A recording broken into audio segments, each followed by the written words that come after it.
Bonjour Christelle, Bonjour Tom. nous sommes arrivés au CITREP numéro 49 du 22 juillet 2017. Alors il y a eu une petite coupure avec le CITREP 48 que tu as fait toute seule, Oui. brillamment.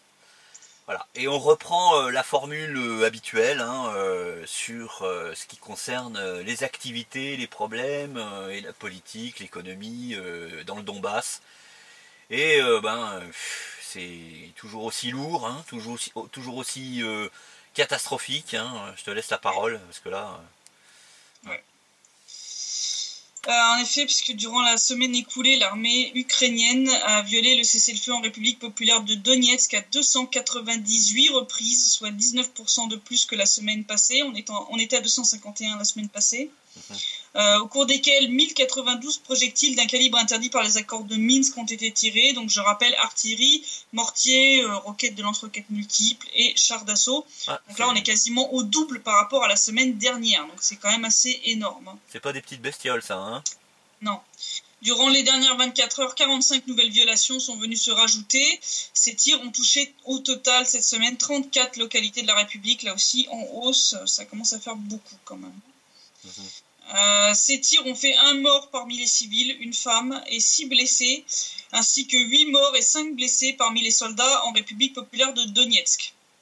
Les pertes parmi les civils depuis le 1er janvier 2017 sont de 50% supérieures en nombre à celles de la même période l'an passé, dixit l'OSCE. Donc c'est vraiment pas glorieux. On peut pas vraiment parler d'une situation qui tend à se calmer, et ce malgré ce fameux cessez-le-feu, cette fameuse trêve du pain. Oui. On n'a pas tenu bien longtemps. Qui est toujours en vigueur, hein. Enfin, en qui est théorie. Toujours en vigueur, ouais. En théorie, ouais. Mais oui, l'OSCE s'en gargarise, d'ailleurs, ils sont très contents. Ah oui. Moi, je trouve pas qu'il y ait de quoi se réjouir, personnellement, non. Mais bon, on se satisfait de ce qu'on peut. C'est vrai. Ces bombardements de la semaine ont endommagé ou détruit 21 habitations en RPD, là aussi presque le double par rapport à la semaine passée.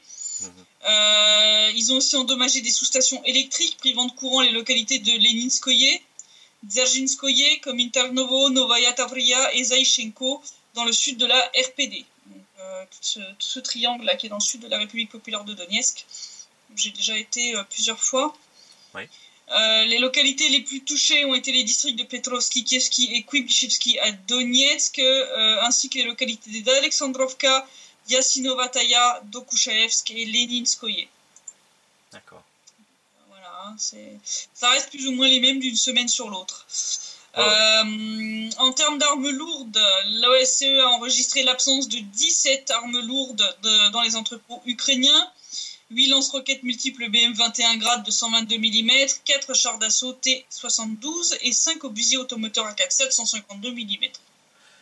Ah, c'est pour du jardinage de grande ampleur, ça, hein? Ouais, jardinage musclé. Hein, c'est pas des fusils, hein. On a affaire à des grosses artilleries, là, de la grosse. Ouais, dans du grade, de l'obusier de 152 mm. Ça commence à être violent. C'est du très lourd quand même. Ouais.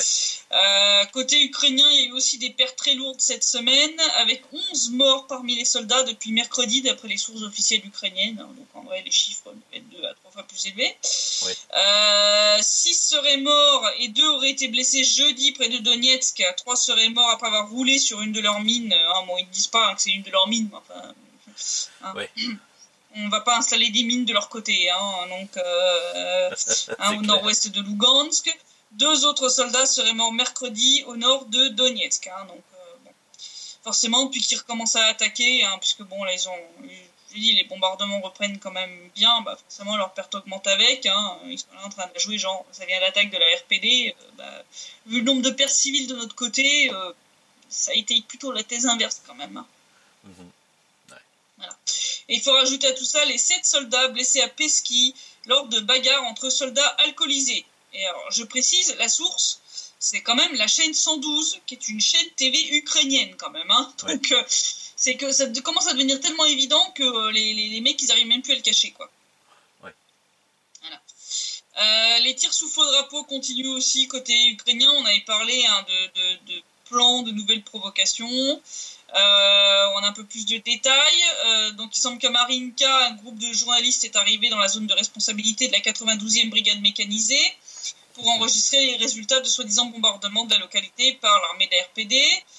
En réalité, c'est cette même brigade qui va tirer sur la localité avant de guider les journalistes sur place pour leur montrer les résultats de ce bombardement.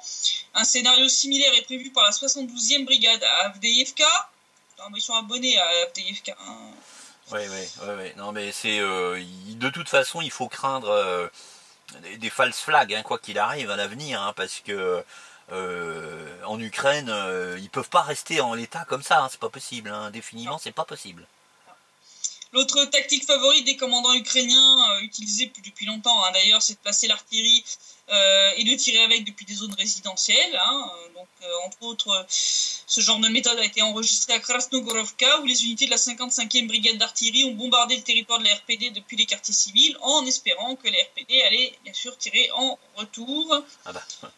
Voilà, sans parler des tentatives foireuses d'envoyer des tracts de propagande dans des obus de 122 mm sur la localité de Dokuchevsk. C'est une blague. Les dangers. Non, c'est pas une blague. Des tracts dans des obus?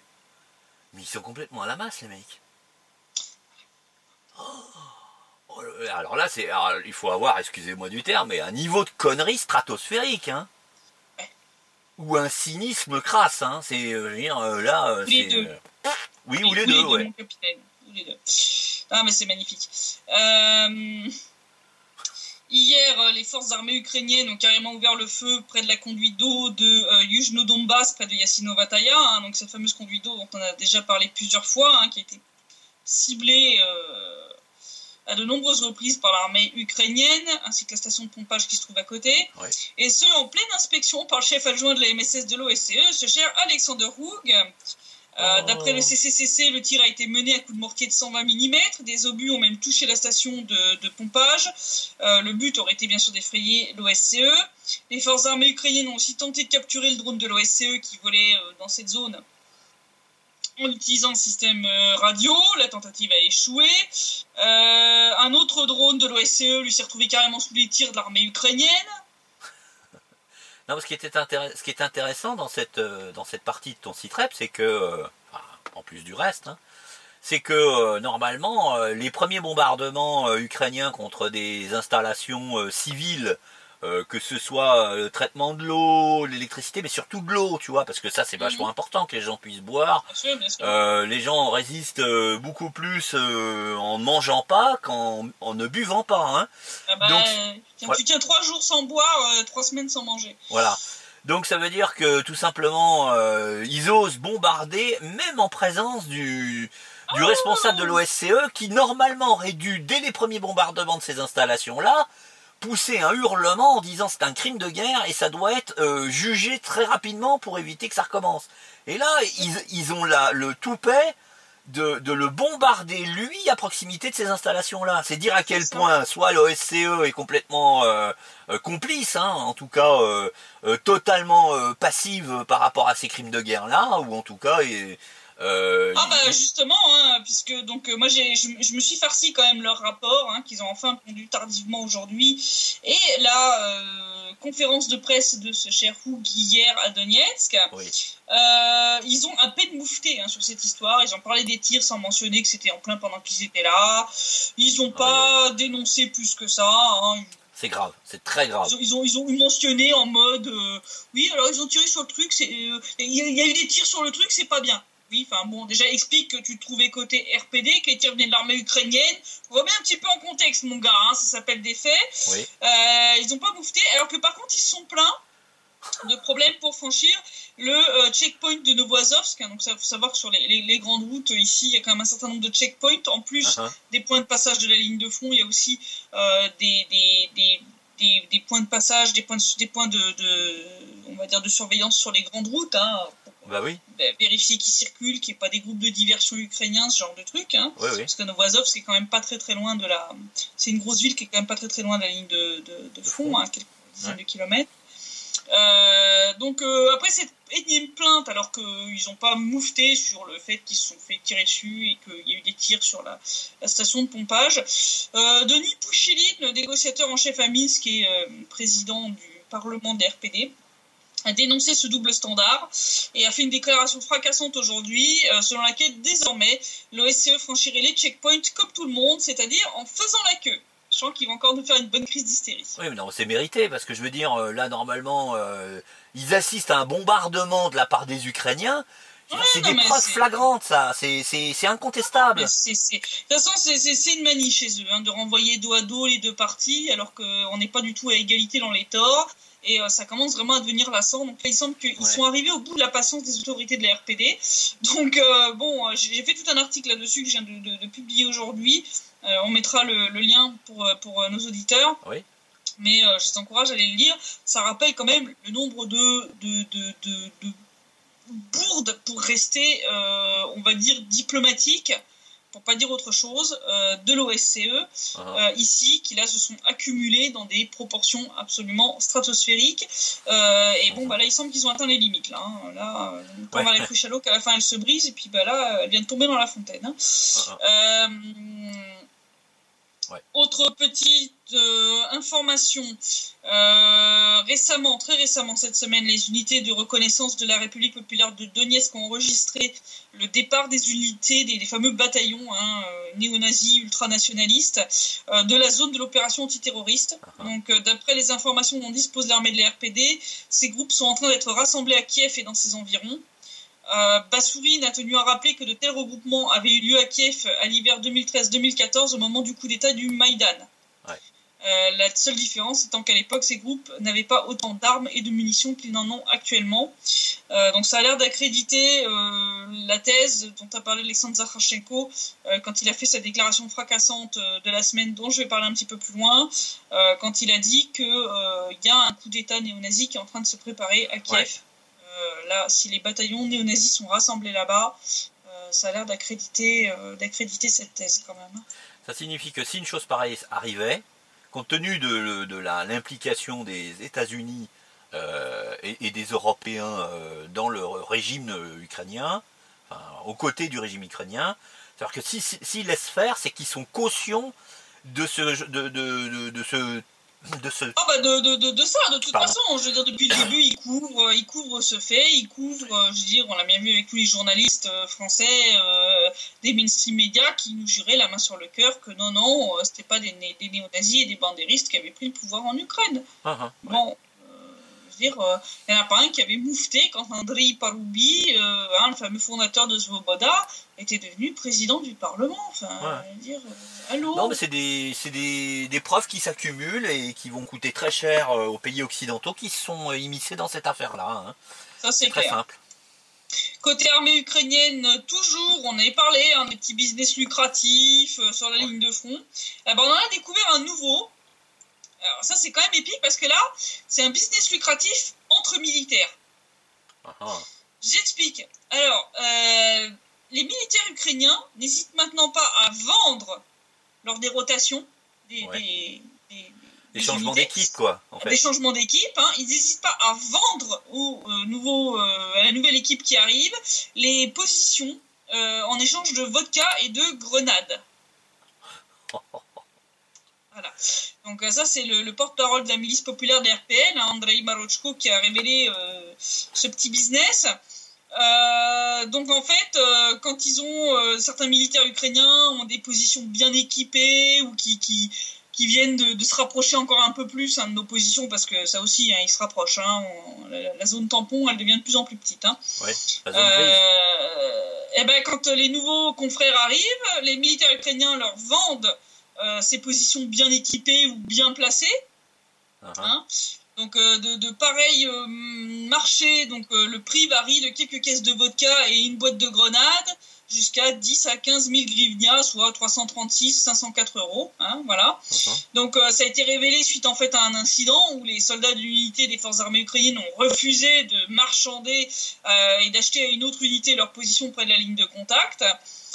Les unités de la 58e brigade, pour ne pas les nommer, qui ont refusé d'acheter à la 93e brigade un poste d'observation bien équipé en termes d'ingénierie près du village de Katerinovka, ainsi que des positions sur la première ligne de défense dans la région de la gare ferroviaire de Sifonoye. Résultat, les soldats de la 93e brigade ont endommagé ou fait exploser carrément leur position. Ça serait une bande dessinée, tellement les choses deviennent ubuesques. Non, mais là, Kafka, je crois qu'il Oui. aurait de quoi en rigoler, là. Hein, parce que là, c'est vraiment ça, quoi. Donc, voilà un petit peu l'état de la situation militaire. Si on regarde maintenant la situation politique, l'événement de la semaine, ça a été l'annonce le 18 juillet, donc il y a 4 jours, à Donetsk, de la création d'un nouvel État qui deviendra le successeur légal de l'Ukraine, donc constitué de 19 régions de l'ancienne Ukraine, un État qui sera appelé la Malorussie, donc la petite Russie, avec la capitale du nouvel État à Donetsk, Kiev restant un centre historique et culturel sans statut de capitale. Donc il faut savoir que ce nom de Malorussie, de petite Russie, ça a été le nom historique en fait d'une bonne partie de l'Ukraine, déjà à l'époque de l'Hetmana cosaque au XVIIe siècle. C'était le nom qui était donné à l'Hetmana, qui a été d'ailleurs raccroché à cette époque-là à la Russie. Et le nom de cette zone-là, si on regarde les cartes de la Russie du 19e siècle, une bonne partie de la zone de l'Ukraine, donc qui appartenait à l'Empire russe à l'époque, était appelée la Petite Russie. Donc ça serait un espèce de retour à l'histoire. Un retour à l'histoire. Donc je vais citer un petit peu certains donc les intervenants. Donc c'est Alexandre Zakharchenko, le chef de la RPD, qui a fait cette déclaration à Donetsk. Le plus grand secret avait été maintenu autour de tout ça. Mon directeur Janusz Putkonen a été invité à la réunion, il ne savait même pas quel était même le sujet, de quoi il s'agissait. Hein. C'est pour dire. Et les journalistes qui sont venus ont été vraiment triés sur le volet, ils ont été très très peu à être présents. D'accord. Donc je cite Zakharchenko, ici nous allons tous discuter du futur, nous proposons un plan pour la réintégration du pays grâce à la loi et à la Constitution. Nous devons construire un nouveau pays dans lequel les concepts de conscience et d'honneur ne sont pas oubliés. Nous offrons aux citoyens de l'Ukraine une manière pacifique de sortir de cette situation difficile, sans guerre. Ceci est notre dernière offre, non seulement pour les Ukrainiens, mais aussi pour tous les pays qui soutiennent la guerre civile dans le Donbass. Je suis convaincu que nous ferons tout ce qui est possible et impossible. Donc étaient là Zakharchenko, mais aussi les conseillers du chef de l'État, dont Zakhar Prilepin, le vice-président du Conseil des ministres et ministre des Revenus et des Taxes, Alexandre Timofeyev, ainsi que les représentants de la plupart des régions qui faisaient auparavant partie de l'Ukraine. Donc on avait 19 représentants en tout. Tous ces délégués ont voté unanimement à vote ouvert, hein, c'est-à-dire à main levée, pour signer la déclaration politique sur la création de la Malorussie avec Donetsk pour capitale. D'accord. Donc l'idée, ça serait de faire un État fédéral, c'est-à-dire en fait ce que devrait devenir l'Ukraine post-Minsk II, avec une large autonomie des régions, la préservation du droit des langues régionales qui sera garantie. Le drapeau serait celui de Bogdan Khmelnytsky, donc qui est le fameux hetman cosaque qui avait demandé le rattachement on va dire d'un noyau, on va dire qui fait actuellement partie de l'Ukraine au sein de la Russie, donc au milieu du XVIIe siècle. Donc on reviendrait au drapeau de l'Hetmana cosaque. Pourquoi ? Tout simplement parce que l'Ukraine s'est révélée comme étant un État failli qui a démontré son incapacité à garantir à ses habitants un présent et un avenir pacifique et prospère, tel que le déclare l'un des points de la déclaration politique. Je ne vais pas tout lire. J'ai traduit en français, donc vraiment traduction officielle, donc en respectant strictement on va dire le texte d'origine pour ne pas risquer toute déformation ou interprétation. C'est vraiment une traduction, on va dire, telle qu'elle pourrait être faite, une déclaration officielle de texte juridique. J'ai traduit aussi l'acte constituant de la Malorussie. Les 2 documents donc, sont disponibles dans l'article que j'ai fait à ce sujet sur Denis Press. On mettra le lien dans la description de la vidéo. Ces 2 documents donc, ont été unanimement approuvés par ces délégués. Donc, en plus des représentants donc, de la RPD, la création du nouvel État a été soutenue par des représentants des régions de Kharkov, Dnipropetrovsk, Zaporozhye, Kherson, Nikolaïev, Odessa, Soumy, Poltava, Chernigov, Kirovograd, Kiev. Donc on avait des délégués de la région, mais aussi de la ville, puisque la ville de Kiev a un statut un peu particulier. Tcherkassy, Rovno, Volyn, Ternopol et même Ivano-Frankovsk et Lvov. D'accord.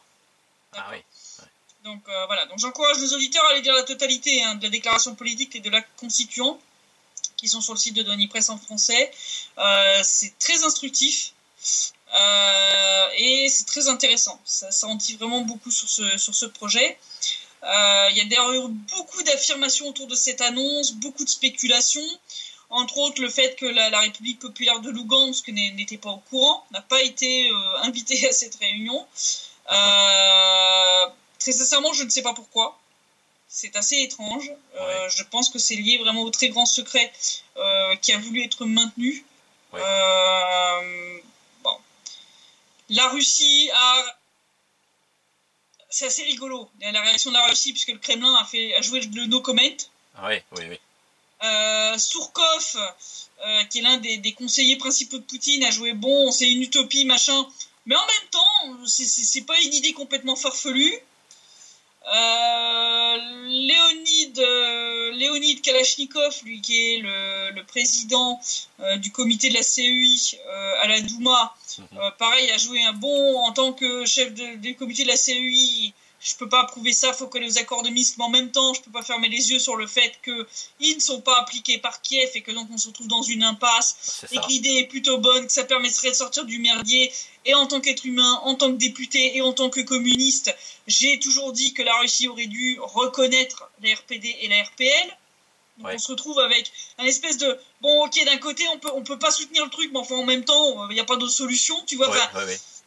T'as un espèce de cafouillage comme ça, un peu de communication, enfin qui peut apparaître comme un cafouillage, qui pour moi est une volonté claire de la Russie, qui ne peut pas officiellement au niveau du Kremlin soutenir de prime abord ce plan. Pourquoi ? Parce que la Russie a soutenu la mise en place et la signature des accords de Minsk. Ça fait plus de 2 ans que la Russie se bat pour que les accords de Minsk soient appliqués.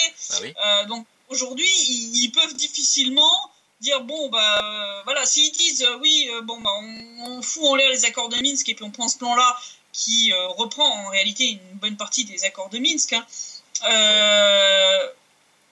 tout de suite la Russie va se faire accuser, tu vois, on va dire vous voyez, vous n'êtes pas pour appliquer les accords de Minsk, enfin tu vois, je veux dire mais en même temps bien que la Russie soit légaliste à l'image de son président, Vladimir Poutine, il y a un moment donné, s'il est effectivement... pragmatique, voilà, à un moment, il faut être pragmatique.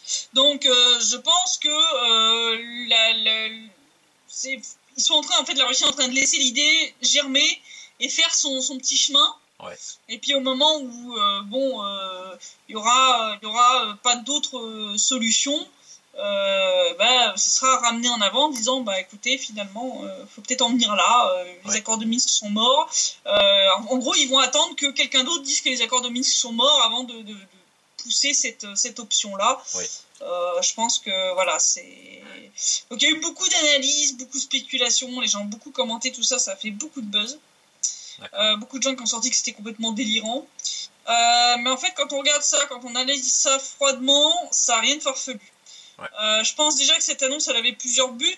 Déjà lancer un avertissement à Kiev, l'Union Européenne, l'OTAN, les USA, pour leur faire comprendre que la situation actuelle, puisqu'on est dans un statu quo bloqué, dans une impasse, donc leur faire comprendre que ça ne peut pas durer éternellement, que soit ils se bougent, soit la situation va dégénérer. Dans la déclaration politique, il y a des points très importants qui sont mentionnés sur l'état de l'Ukraine, l'état de faillite de l'Ukraine et ce qui va lui arriver, l'explosion complète et la balkanisation du conflit. Le deuxième but, c'est de proposer une sortie de crise par le haut pour sortir de l'impasse, du fait que Kiev sabote totalement l'application des accords de Minsk et ne peut pas faire demi-tour, la situation est dans une impasse totale. Donc là, l'idée, c'est en gros de contourner l'obstacle par le haut. Donc je trouve que c'est un plan qui est très très bien élaboré. Marquer des points sur le plan tactique, provoquer Kiev et faire le buzz, ça a parfaitement marché. Kiev, Paris, Berlin, Washington, on a eu droit à des réactions hystéro. Berlin en particulier. Berlin en particulier. Berlin en particulier. Donc, les résultats, ça a attiré l'attention en fait sur cette proposition. Il fait office de profession de foi politique de Zakharchenko et de l'RPD parce qu'il y a beaucoup d'éléments de choses comme l'interdiction des OGM, etc., qui ont été mis dans l'acte constituant. Et donc, grâce au buzz, l'information elle a circulé, donc brisant le blocus médiatique imposé au Donbass. Donc, c'est un bon coup de com'. Très bien, très bien. Et la quatrième raison, ça serait préparer le futur et tendre la main aux autres régions de l'Ukraine actuelle. Le but, c'est parce qu'en fait, pourquoi pas la Malorussie et pas la Novorussie ? Parce que la Malorussie, ça permet d'étendre à d'autres régions de l'Ukraine. La Novorussie, c'est juste un morceau. Donc là, Zakharchenko sait très bien que l'accueil sera négatif et que l'Ukraine se dirige tout droit vers la guerre civile totale.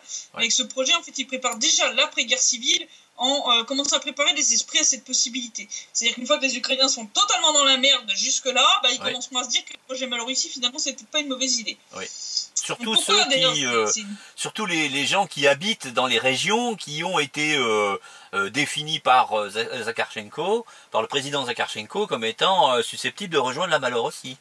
Voilà, donc pourquoi c'est une bonne idée tout ça? Alors, déjà parce que ça permet de maintenir l'intégrité territoriale de l'Ukraine anti-Maïdan, sauf la Crimée, puisque la Malorussie reconnaît de fait, de fait le droit à l'autodétermination des peuples.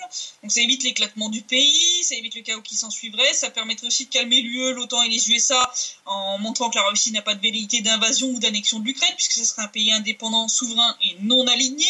Ce dernier aspect satisferait la Russie, évitant d'avoir un membre de l'OTAN de plus à sa frontière. C'est clair. Créant une espèce de zone tampon entre l'OTAN et la Russie. La RPD et la RPL pourront continuer d'exister au sein de cette fédération, comme la République autonome de Crimée existe au sein de la Fédération de Russie. Le pays resterait économiquement proche de la Russie en rétablissant son appartenance à la CEI, tout en ménageant de bonnes relations avec l'UE. Donc ça satisferait tout le monde. Très sincèrement, c'est ce qui s'appelle vraiment ménager la chèvre et le chou.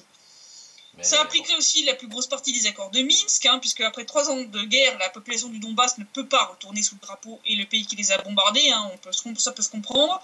En faisant table rase, en changeant le nom, la capitale, le drapeau, en faisant en sorte que ce soit le Donbass en fait qui réintégrerait l'Ukraine, au lieu de l'Ukraine qui réintégrerait le Donbass au sein d'une fédération, ça mettrait fin à la guerre. Permettrait d'appliquer les fameux changements constitutionnels qui sont demandés par les accords de Minsk, puis d'organiser des élections réellement libres dans le nouveau pays, mettre en œuvre l'amnistie de fait, la libération des prisonniers des deux côtés, le retour des contrôles des frontières à la nouvelle capitale, le cessez-le-feu, les zones de désengagement seraient de fait obsolètes, le programme économique visant à relancer l'économie serait non pas seulement centré sur le Donbass, mais pour tout le pays, et c'est déjà inclus dans le projet Malorussie. Alors que demander de plus, les enfants? Ceux qui disent ça n'applique pas les accords de Minsk, c'est débile, c'est pas vrai. Ça applique le plus gros. Pas tout, mais le plus gros. Si on fait ce plan, les accords de Minsk sont appliqués à plus de 80%, et on évite un carnage. Je veux dire, je sais pas ce qu'il vous faut de plus, quoi. Ça permettrait d'ailleurs de sauver un maximum de vies, d'éviter la guerre. Si on applique ce plan, non seulement on sauve des vies en Ukraine, mais dans le reste du monde, en évitant un risque de propagation du conflit par alliance interposée. Ça sauverait économiquement le pays en refusant les dettes post-Maïdan, mais pas celles anté-Maïdan, évitant ainsi de déclarer la faillite totale du pays avec les conséquences inévitables que ça entraînerait, mais aussi en réindustrialisant le pays, en rétablissant les liens économiques avec la Russie, ça permettrait de redresser l'économie. De sauver aussi idéologiquement le pays en le dénazifiant, ça c'est aussi inclus dedans, en instaurant un tribunal populaire pour juger les criminels de guerre, pour lui éviter aussi la descente aux enfers qu'a connue l'Allemagne pendant et après la période nazie, parce que là si on inflige des défaite humiliante au pays après une guerre civile générale, tout en préservant son intégrité, ça permettrait d'éviter de générer plus de rancœur et donc plus de nouveaux néo-nazis. Ça permettrait aussi de donner l'exemple à l'échelle globale. Comme on le voit sur un plan stratégique, purement c'est un coup de maître qui permettrait de contourner le blocage des accords de Minsk, permettant aussi au Donbass de se poser un exemple de ce que devrait être la politique nationale et internationale, une politique pragmatique, réaliste, basée sur le droit international et le respect des intérêts de chacun. C'est d'ailleurs énoncé dans la déclaration politique du projet. Le but est de faire de la Malorussie, de mettre la Malorussie à l'avant-garde de la civilisation mondiale, de lui permettre de jouer un rôle dans l'histoire. Donc le Donbass avait déjà montré la voie à suivre en matière de liberté et de combat du peuple pour défendre ses droits. Il s'est engagé sur la voie d'un développement plus soutenable en refusant les OGM, en développant une agriculture plus propre que celle que Monsanto promeut au reste de l'Ukraine. Et il s'apprête maintenant à montrer l'exemple en matière de politique générale, comme la Russie essaie de le faire à l'échelle internationale depuis plus de 10 ans. Alors pourquoi, donc, comme j'ai dit, la Russie ne peut pas soutenir unanimement, parce que c'est des raisons évidentes. Comme j'ai dit, là ils sont un peu coincés avec toute la russophobie ambiante qu'il y a en Occident. Donc je vais citer ce fameux Léonid Kalachnikov. D'un côté, la Russie demandera de respecter les accords de Minsk, mais dans un même temps, nous ne pouvons pas oublier qu'ils ne sont pas mis en œuvre par l'Ukraine. D'un autre côté, je comprends Zakharchenko sur le plan humain. En tant que chef du comité de la CEI, je ne peux pas soutenir cela, mais en tant qu'être humain, en tant que communiste, que député, j'ai appelé depuis longtemps la Russie à reconnaître ses États. La création d'un tel État est possible et probablement même inévitable à en juger par ce qui se passe en Ukraine. Au lieu de résoudre le problème, le gouvernement ukrainien resserre de plus en plus le nœud et intensifie les actions militaires. Le peuple ne peut pas vivre en état de guerre pendant longtemps, il faut faire quelque chose. Alors la création d'un tel État souverain pourrait être une solution pour ces gens. Je pense que les gens seront très positifs à cette idée, mais la communauté internationale sera contre. Certains pays fermeront les yeux dessus, la Russie sera positive sur cette idée. Donc l'idée, c'est en gros, on va laisser le temps que ça marine dans les cerveaux. Voilà. Donc la Russie est obligée de manifester une retenue de prime abord pour éviter de se voir reprocher, bien sûr, l'annulation des accords de Minsk. Mais je pense que ça va faire son chemin et ça va finir par s'imposer comme la solution qui résoudra bien des problèmes. La situation actuelle, c'est un nœud gordien que la création de la Malorussie permettrait de trancher. Donc j'encourage les gens. J'ai fait tout un article d'analyse qui est beaucoup plus développé. Et là, j'ai fait une version très synthétique pour la vidéo. J'encourage les lecteurs, on mettra là aussi le lien dans la description de la vidéo, à aller lire cet article d'analyse qui est assez long, mais qui, je pense, explique vraiment bien le pourquoi et en quoi c'est une bonne idée. Mais hélas, le problème, c'est que si c'était que Kiev qui avait pour intention de mettre le bazar, il y a Washington derrière avec ses laquais habituels. Donc on sait bien qu'ils vont laisser pourrir jusqu'à la guerre généralisée. Tant pis, c'est pas grave, ce projet va continuer à avancer jusqu'au moment où il sera adopté comme une solution par la population ukrainienne quand elle en aura marre de la situation. Parce que bon, la situation en Ukraine, c'est de pire en pire. L'Ukraine s'enfonce de plus en plus économiquement, parce que bon, remplacer le charbon du Donbass par du charbon américain, que l'Ukraine paye le triple de ce qu'elle payait l'an passé, c'est pas vraiment avantageux. Là, de janvier à mars 2017, faut savoir que Kiev a déboursé $206 pour une tonne de charbon, tandis qu'un an plus tôt, son prix ne dépassait pas les $71. Alors que dans le même temps, la Norvège a vu son prix baisser de 140 à $125. Mais on comprend pas bien pourquoi Kiev paye presque le double du prix que payent les Norvégiens. Et ça n'a pas l'air de les effrayer. Les autorités ukrainiennes ont plus que doublé leurs importations, les faisant passer de plus de 355 000 tonnes à 865 700. Mais j'ai peur que Kiev ne soit pas la seule à être, comment je dirais, sollicité à acheter le charbon américain, puisque les Américains ont la forte intention même de vendre leur gaz de schiste, leur gaz liquéfié en Europe. C'est pour ça qu'ils essaient de s'aborder Nord Stream 2, on le voit bien. Exactement. Enfin bon, avec des stratégies économiques pareilles, on comprend que le pays coule tel le Titanic. La preuve, les aciéries ukrainiennes ont vu leurs exportations baisser de 13% en juin 2017 comparé à juin 2016, faisant chuter le pays de la 13e à la 14e place mondiale. Le déficit commercial extérieur a augmenté d'1,8 fois en 5 mois. Tu imagines, le déficit commercial extérieur. Et, la production de pétrole en Ukraine a chuté de 6,3% et celle de charbon de 3% par rapport à l'an passé. Et ça, c'est les chiffres des médias ukrainiens. On mettra les liens vers le site de l'équivalent ukrainien de l'AFP, Ounian. Donc, je ne les sors pas de mon chapeau. Oui, il y a plusieurs liens avec différentes informations. Différentes informations, c'est en anglais en plus, donc c'est pas bien compliqué à comprendre. Donc, quand je dis que l'Ukraine se casse la gueule, c'est pas une vue de l'esprit. Et pendant ce temps-là, à Kiev, après Jésus-Christ qui aurait été ukrainien, après le Bouddha qui aurait été ukrainien, maintenant c'est le Wi-Fi. Ah, le dieu Wi-Fi Non, le Wi-Fi. Oui. Voilà, donc c'est un député cette fois de la Rada qui nous a gratifié de cette ânerie, Gleb Zagori, qui nous assure que le Wi-Fi est apparu grâce à l'Ukraine. Ce monsieur, donc député de la Rada suprême issu du bloc Poroshenko, a raconté l'histoire de l'actrice hollywoodienne et inventrice Hedy Lamarr, qui a mis au point les technologies utilisées pour le Wi-Fi et les systèmes GPS. Ce cher député étant certain que Madame Lamarr était originaire de Lvov. Je cite ce monsieur, son histoire nous raconte comment des descendants des Ukrainiens changent le monde et deviennent des inventeurs de génie.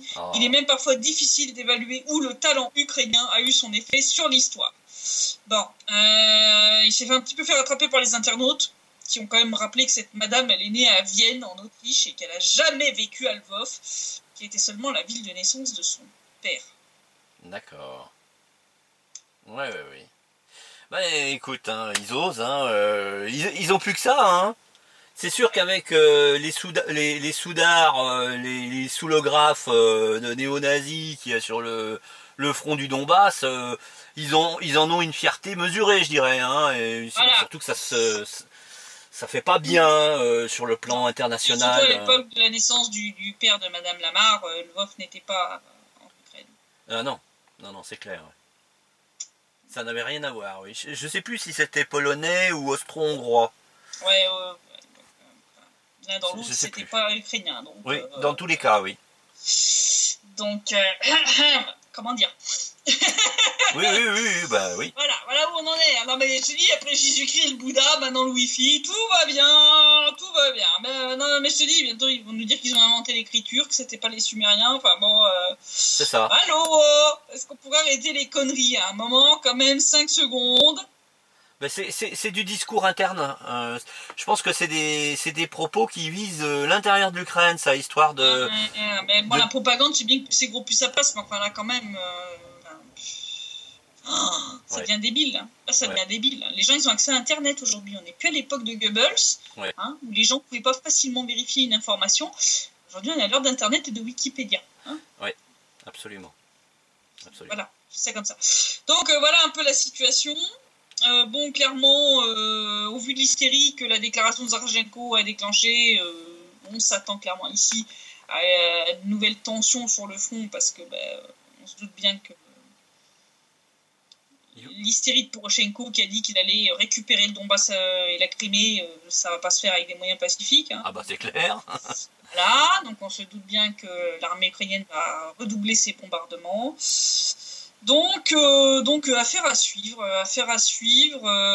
mais voilà, c'est un projet qui est important, il y a beaucoup de gens qui critiquent ça, qui disent c'est une utopie, machin. Les RPD et les RPL aussi étaient des utopies. Oui. Elles existent depuis plus de 3 ans. De toute façon, ils n'ont pas le choix.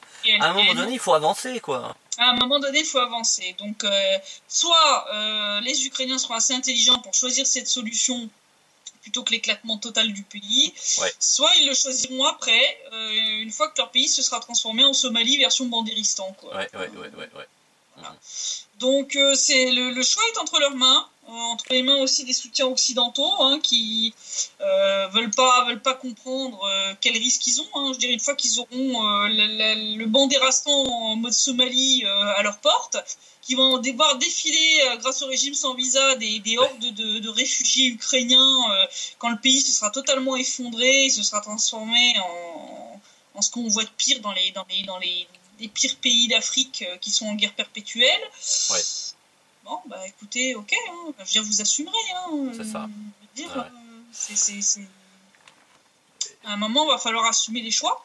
Ouais, puis l'histoire est déjà un bon exemple dont il devrait se rappeler pour la pas Yougoslavie, faire la même... ne serait-ce que la Yougoslavie, qui est l'exemple type de ce qui est arrivé. Donc, soit vous optez pour la solution intelligente, soit vous laissez le bain de sang arriver et puis la solution intelligente venir après, ou le bain de sang et puis pas de solution intelligente à la sortie. Et là, vous allez vous retrouver avec 3 ou 4 États, voire plus,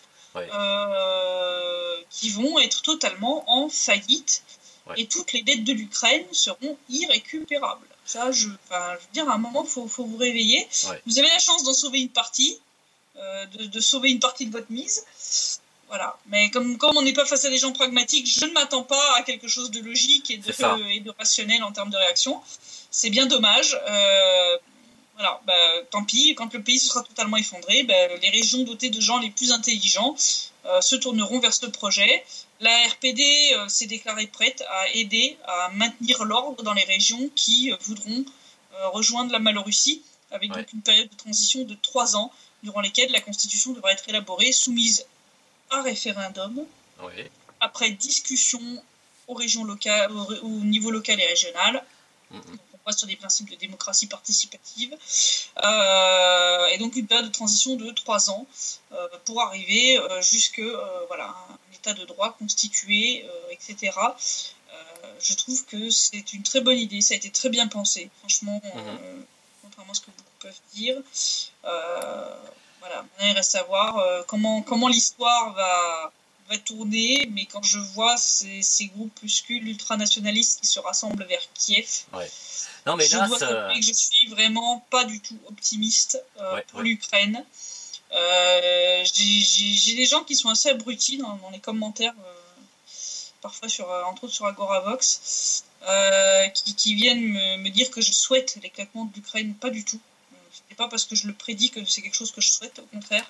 De toute façon, c'est même pas, je veux dire, c'est la faute à qui si l'Ukraine va se fracturer? C'est à Kiev quand même. C'est à Kiev et aux USA qui ont été foutre le bordel, qui ont mené un coup d'État, pour quand même appeler un chat. C'est pas du tout quelque chose que je souhaite. Moi, je souhaite que les Ukrainiens se réveillent et qu'ils optent enfin pour des solutions intelligentes.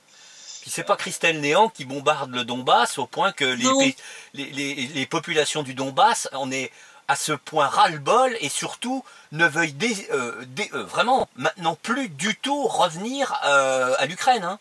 C'est pas Christelle Néant qui est ou la Russie qui est dans cette situation-là, hein, enfin dans cette volonté-là. Donc voilà, quand je parle de ce qui va arriver à l'Ukraine, c'est pas quelque chose que je souhaite, c'est malheureusement quelque chose vers laquelle elle se dirige factuellement quand on analyse les paramètres économiques, sociaux du pays.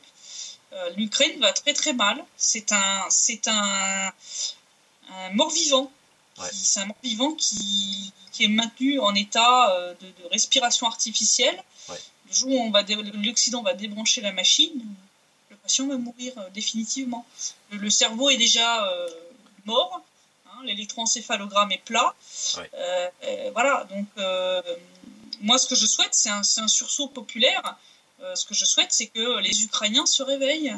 Se bougent et choisissent la solution intelligente, la sortie par le haut, et une solution pragmatique, et pas du tout les plans sur la comète délirants qu'on leur sert depuis le Maïdan. Voilà. Donc la suite, la semaine prochaine, on va voir un peu comment se développe tout ça, comment évolue la situation, aussi bien sur le plan militaire que économique, politique, économique. Mais je crains un peu que l'armée ukrainienne va être un petit peu déchaînée sur le front suite à cette annonce. Donc je te dis à la semaine prochaine, à samedi prochain, et pas avant. Pas avant, j'espère. Merci Christelle de ce travail du terrain qui nous permet d'avoir une vue beaucoup plus précise que celle qu'on nous donne ailleurs. Voilà. À la semaine prochaine. Merci, à la semaine prochaine. Bonne soirée. Au revoir. Bonne soirée.